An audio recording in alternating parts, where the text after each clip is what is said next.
Today, I have the privilege of speaking with Annika Marks. She is the writer and one of the stars for an independent film called Killing Eleanor. Thank you for being with me today, Annika. I appreciate it. Oh, thanks for having me. Absolutely. I love the film, by the way.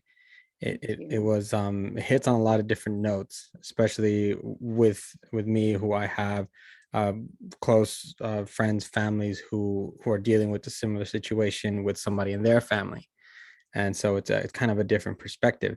But before we get into anything like that, because I'll touch on it when we talk about certain characters, I wanna ask you what inspired you to write this film. The inspiration sort of came a very, very long time ago. I was 21 years old and I was subletting an apartment in New York from this old woman. And she had she'd handwritten a lease on like a yellow legal pad. So she was this really silly character. And I was just like taking notes in my little storyteller brain. And at the very end of like giving me a tour of her little apartment, because I was just subletting for like 6 months, she said, unless you want to agree to help kill me when I'm ready to go, in which case you could have the place for Oh free. wow. And I was like, whoa. And I just assumed it was a joke and I laughed and I signed it and I got the place. But I never stopped thinking about it. I just thought it was such an interesting thing to say. Like, I think she was kidding, I'm pretty sure she was kidding, but even to have the thought I thought was so interesting. And like, who is this woman that got to that point in her life and then was having that conversation with a stranger? I just thought it was so fascinating. And so I had that in my brain somewhere forever. Um, and I was an actor, primarily, or well, solely for a very, very long time. And as I started to write, I wanted to write this story, and I realized I needed it to be about connection, and our Mhm. need for connection. And I was looking for another type of character who's kind of, alive, but not fully living. Like what that existence, what is that? And I think the place that it resonated for me was in addiction, which is in my family. And so yeah, I created this other character to sort of, I think it's a movie about how we die, but it's also a movie about how we live. And it's about these two Right. people helping each other find that. It was interesting because when I love your chemistry with Jenny O'Hara. I think that Oh, you guys paired off really well. Um, about the sense of control and the fact that Natalie can't get a hold of it, despite trying, and then you have Eleanor, who was really at the end days of her life, and she wants to go out on her own terms and also get that control. So I found that contrast very, very interesting. You can talk a little bit about working with her. oh, absolutely. So I actually wrote the role for her. Okay. Uh, we did a play in 2008, and I was like completely intimidated by her, but I like found the courage to walk up to her one day in the dressing room and say, listen, I have this story I want to tell, and I think it's a movie, and I think we should do it together. And she was like, sure, kid. Like, yeah, go, yeah, sure, write the script and we'll do it. And it took me a really, really long time, like 10 years to actually write it. And by that time we were really good friends. We lived in the same neighborhood, and I walked over to her house one day with the script printed out and said, here, I wrote it for you. And I think she was probably pretty nervous because I don't know what she would have done if it was terrible, I don't know. I think she felt kind of cornered. But she graciously came on board. And it's interesting. There was a time when we thought we couldn't raise the money with me and Jenny because, we thought we would need a giant star in one of these two roles.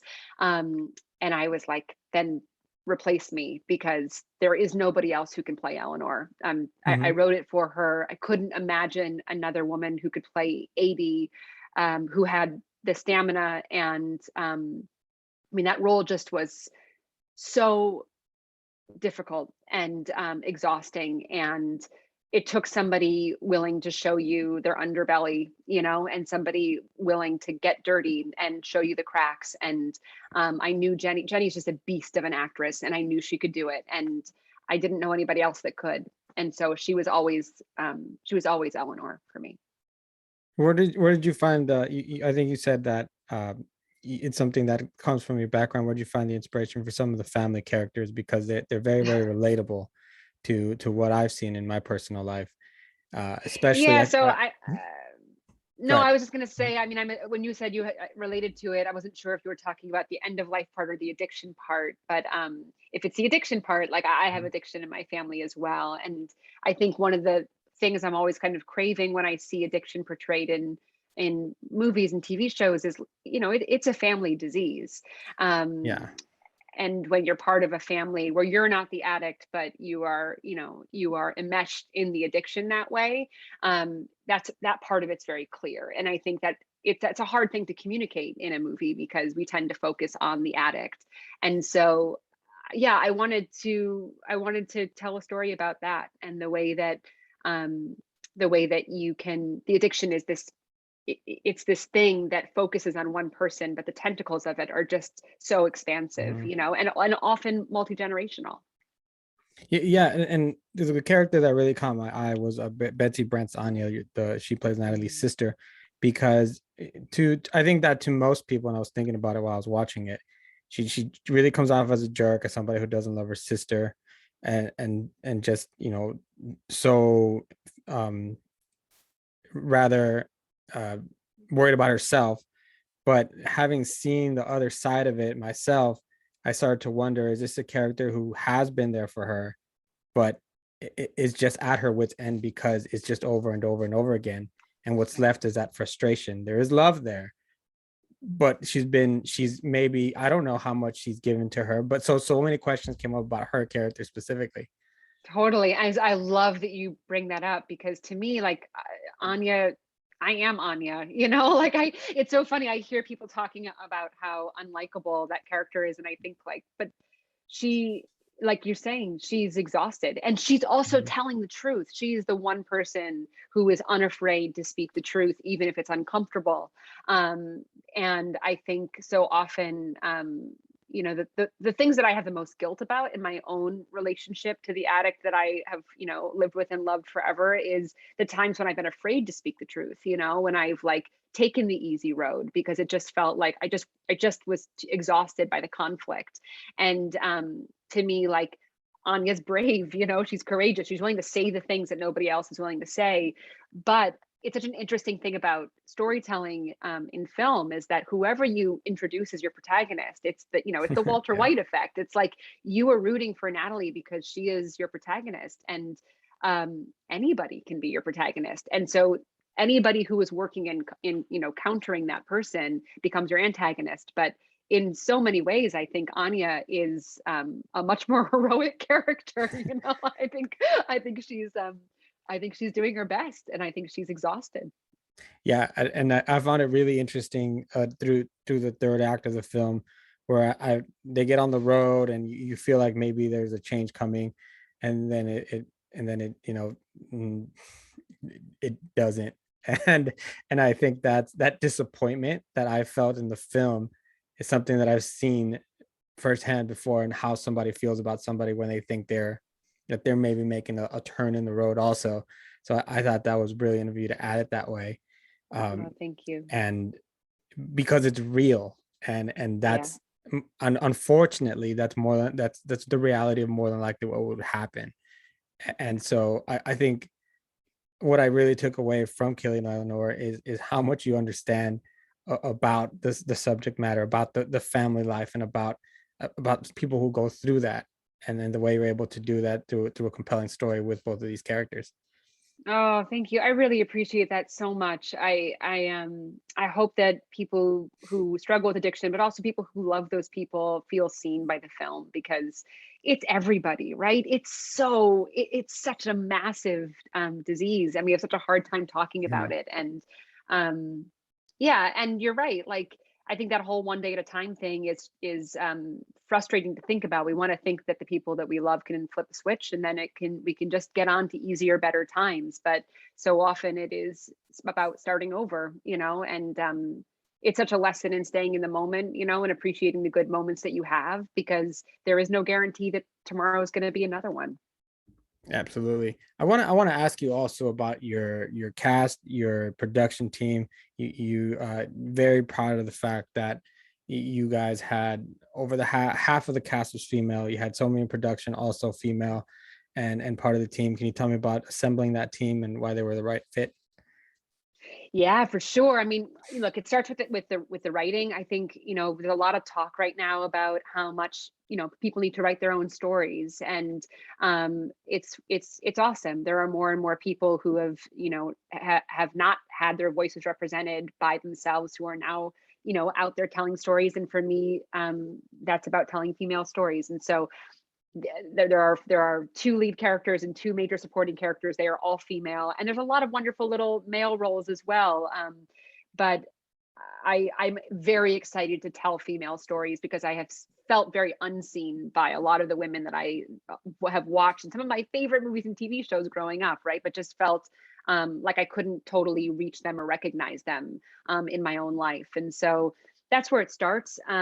But then I have to say, my husband directed this. So there are a lot of men who were a big part of making this film. And we together, we all agreed that we wanted a lot of female representation behind the camera, but that we would go into this and hire the best person for the job, no matter what. And over half those people turned out to be women. And so one of the things I keep trying to say about the film is that, we weren't trying to check boxes. We weren't looking to, there was no mandate, there was no money attached to us, reaching a certain number, right? We were looking for the best people for the job. And there are so many women qualified for all of these positions. I don't know how much of it is like, when you're a woman doing the hiring, maybe you see potential where somebody else doesn't see it. I have no idea what's standing in the way of people recognizing the contributions of women. I just know that to us, it was very obvious. And yeah, they killed it. I mean, our DP was a woman, our first AD was a woman, our production designer was a woman. I mean, and then, our director was a man, right? And half of our producers were men. And it was an incredible collaborative effort, and I think the female energy at the center of it made it an incredibly warm set, and I really appreciated that. I wanted it to feel like a family, and it did. Not saying you couldn't get that with an all-male crew, but I've been around a lot of all-male crews, and I think women help. Yeah, no, absolutely. I agree. I think that you got the right people for the job, and in the end, the product speaks for itself.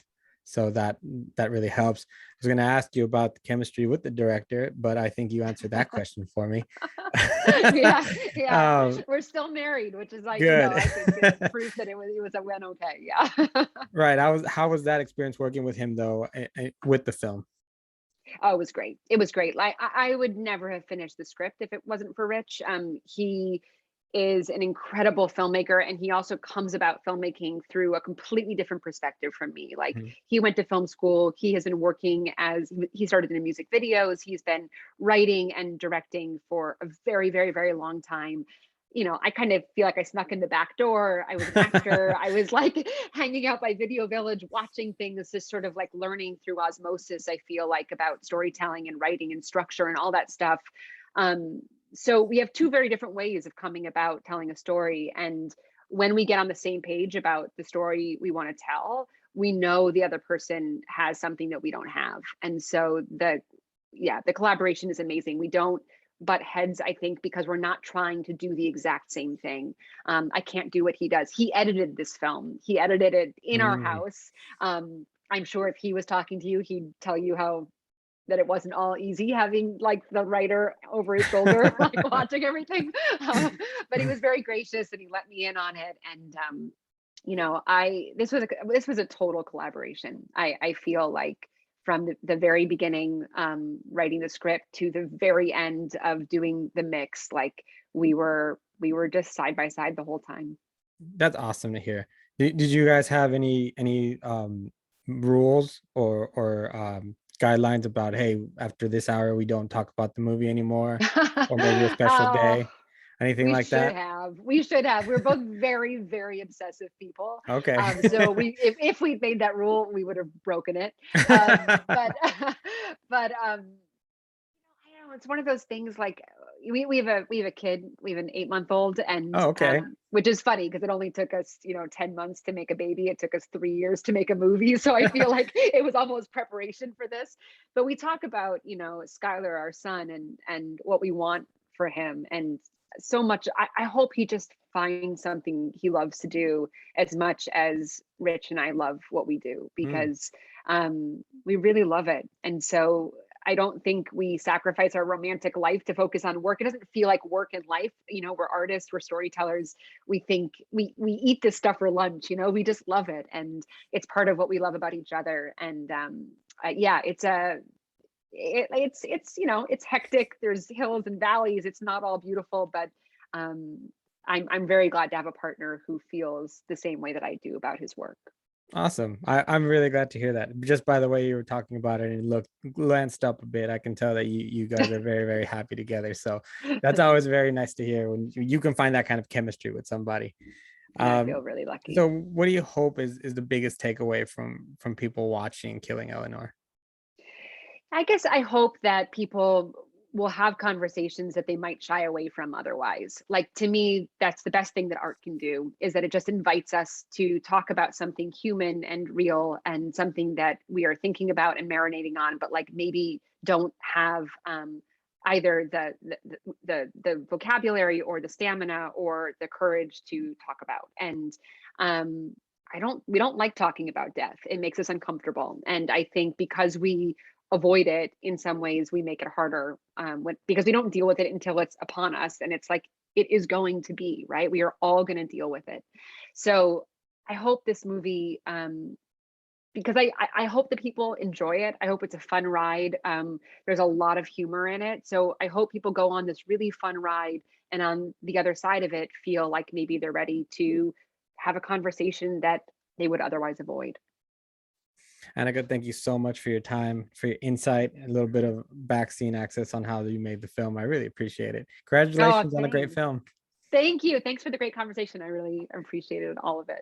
Awesome. Thank you. I hope to talk to you again in the future, and it was really nice to meet you. You too. All All right, right. take care. Bye-bye. Thanks. Bye.